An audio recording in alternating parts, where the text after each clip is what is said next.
Le lendemain, Lucina avait partagé tout cela avec Akan, qui demanda au chef religieux de lui expliquer pourquoi il voulait que sa femme vienne au grand temple avec lui. Le chef religieux acquiesça et posa à Akan la question de savoir s'il avait déjà entendu parler des monstres appelés shifters.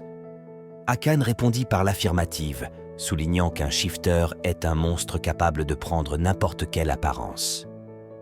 Il ajouta que ces créatures avaient tenté plusieurs fois d'attaquer Tayar, mais qu'elles avaient récemment disparu. Akan se demandait comment le chef religieux pouvait en savoir autant. Ce dernier lui expliqua que les shifters prévoyaient de conquérir Tayar par d'autres moyens. Il ajouta que le leader des assassins de dragons, responsable des troubles à Tayar, n'était rien d'autre qu'un shifter qui rassemblait bon nombre d'entre eux. Perplexe, Akan se demandait si le chef religieux insinuait que de nombreux tueurs de dragons étaient en réalité des shifters. Le chef religieux confirma et ajouta que le leader des tueurs des dragons visait probablement l'enfant de Lucina. Lucina, surprise et inquiète, se demandait si cette personne dont lui avait parlé son ami elfe Fuka ne serait pas celle qui lui ressemblait exactement. Akan, s'adressant au chef religieux, exprima soudainement sa compréhension de la situation, mais souleva néanmoins quelques points qu'il voulait éclaircir. Il demanda pourquoi l'empereur voulait emmener Lucina avec lui au temple au lieu de choisir de la protéger des shifters ici, et comment il pouvait en savoir autant sur les plans des shifters. Le chef religieux décida de répondre d'abord à la première question, expliquant que les shifters étaient en réalité des monstres vulnérables au pouvoir divin. Akan conclut que Lucina serait donc plus en sécurité au temple qu'à Tayar. Le chef religieux ajouta qu'en second lieu, il ne pouvait pas leur dire pour l'instant comment il savait tout cela. Il leur expliquerait en temps voulu, mais pour l'instant, c'était dangereux. Il voulait qu'ils comprennent qu'il était sincèrement préoccupé par la sécurité de Lucina. Elle lui demanda s'il n'y avait pas d'autre moyen que de se rendre au temple. Le chef religieux répondit affirmativement, soulignant qu'il y avait effectivement une autre possibilité, éliminer tous les shifters avant la naissance de l'enfant de Lucina et déclarer la guerre aux shifters, quel qu'en soit le coût. Akan affirmait qu'une guerre contre les shifters était inévitable et qu'il était déterminé à protéger sa femme et son enfant à tout prix. Il ajouta que si le grand chef religieux leur prêtait les reliques sacrées, la guerre serait un peu plus facile à mener. Le chef religieux, furieux de ses propos, lui demanda de rationaliser ses paroles et lui demanda s'il pensait que la situation se terminerait aussi facilement. Il interrogea Akan sur ce qu'il ferait si l'enfant de Lucina naissait avant la fin de la guerre et s'il manquait de guerriers pour protéger le royaume de Tayar, ainsi que sa femme et son enfant. Il souligna le risque d'une invasion rapide de Tayar et du danger imminent pour Lucina et son enfant. Akan prit un moment pour réfléchir, tandis que le chef ajoutait que s'il insistait pour déclarer la guerre aux shifters, la moindre des choses serait de confier la protection de sa femme au temple sacré, du moins pour la durée de la guerre. Quelques heures après, la nuit tombait, mais Akan ne parvenait pas à trouver le sommeil. Il restait là, à observer Lucina dormir, perdu dans ses pensées. L'idée de l'envoyer au temple, bien que rationnelle, l'effrayait profondément. Lucina se réveilla et remarqua qu'il semblait préoccupé. Elle lui demanda s'il n'arrivait pas à dormir, à quoi Akan répondit en demandant s'il l'avait dérangé. Lucina lui dit qu'il avait l'air pensif et qu'il semblait à la fois confus et inquiet. Akan lui demanda si elle pouvait lire dans ses yeux, ce à quoi elle répondit qu'elle le comprenait rien qu'en observant ses expressions faciales. Un léger sourire se dessina sur le visage de Akan alors qu'il la taquinait en la traitant de menteuse. Lucina tenta alors de deviner ce qui préoccupait son roi. Elle le regarda puis lui demanda s'il était inquiet à l'idée qu'elle accepte d'aller au temple. Akan fut surpris qu'elle ait deviné si précisément. Lucina lui expliqua qu'elle pouvait le sentir simplement en le regardant, soulignant qu'il était comme un livre ouvert pour elle. Pensif, Akan se rendit compte que malgré sa jalousie envers la relation entre Lucina et le chef religieux, elle faisait preuve de maturité en comprenant ses sentiments et en le réconfortant. Akan, perplexe, demanda à Lucina ce qu'elle pensait être la meilleure chose à faire, partir au grand temple ou rester à Tayar. Lucina réfléchit un moment mais ne parvint pas à prendre une décision. Elle lui assura qu'elle prendrait en compte son avis avant de prendre une décision, mais elle voulait comprendre pourquoi il était inquiet à l'idée qu'elle parte pour le temple. Lucina exprima qu'elle ne voulait pas être séparée de lui, mais elle avait le pressentiment qu'Akan lui cachait quelque chose d'autre. Elle lui demanda s'il y avait un lien avec le chef de la religion. Akan répondit qu'il avait peur qu'elle ne veuille plus revenir vers lui une fois au temple. Lucina, surprise, lui demanda pourquoi il avait de telles pensées.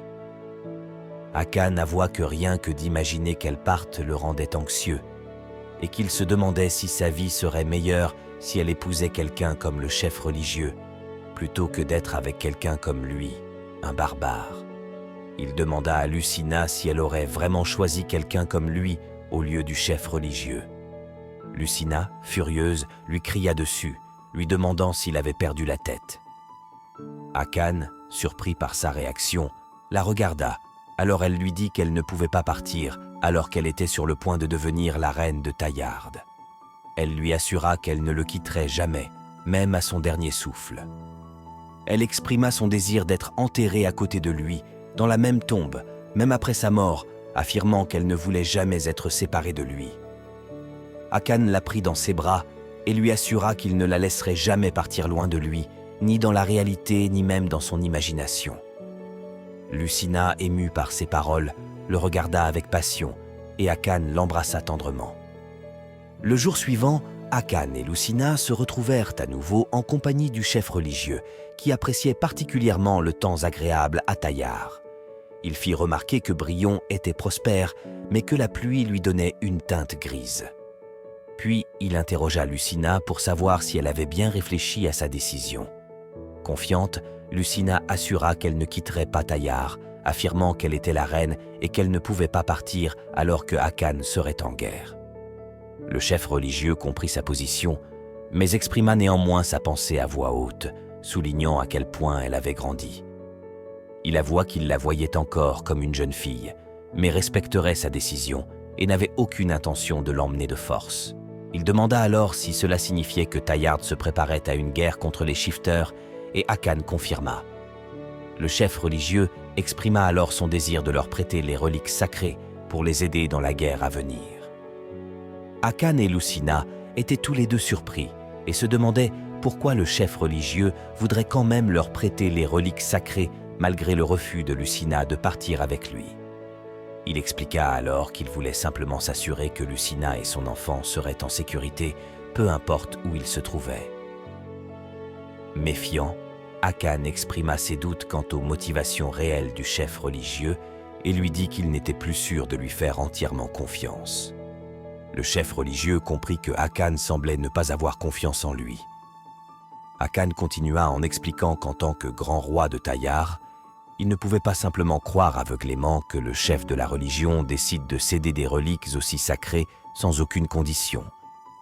Le chef religieux lui demanda alors ce qu'il pourrait faire pour gagner sa confiance. Cependant, leur conversation fut soudainement interrompue par l'arrivée d'Adar, à la recherche de Lucina.